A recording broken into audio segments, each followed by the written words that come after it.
अस्सलाम वालेकुम class 3। How are you बच्चों? Date is 26 January 2021। Day Tuesday. Subject Urdu grammar and topic is lance Naik Mohammad Mahfooz शहीद।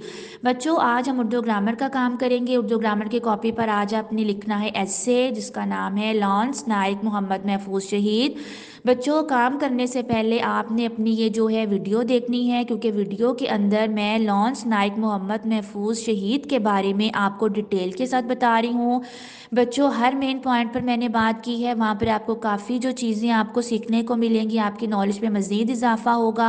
आपको पता चलेगा कि जो लॉन्स नाइक मोहम्मद महफूज शहीद हैं उनकी डेट ऑफ बर्थ क्या है, वो कब पैदा हुए थे, उनका जो मज़ार है वो किस शहर में है, किस इलाके में है।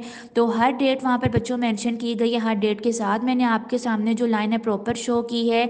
तो आज का जो टॉपिक है बहुत डिफरेंट है, तो आपने ये सीखना है, आपको पता होना चाहिए, आपको लॉन्स नाइक मोहम्मद महफूज शहीद के बारे में आपको नॉलेज होनी चाहिए। ठीक है, तो बच्चों आपने जो वीडियो देखनी है, वीडियो देखने के बाद आपने अपनी उर्दू ग्रामर की कॉपी पर काम करना है। तो बच्चों काम आपने कैसे करना है, आपने सबसे पहले डालनी है आज की डेट एंड डे डालनी है, अपने मजमून का नाम लिखना है, फिर उर्दू ग्रामर की कॉपी पर आपने अपने जो हैं ये मार्जिन ड्रॉ करने हैं, आपने वन फिंगर गैप दे देकर अपनी जो वर्ड्स को शो करना है। बहुत नीट काम करना है, अच्छा अच्छा सा काम करके तो आपने मुझे ये वाला ऐसे शो करना है। अल्लाह हाफिज़।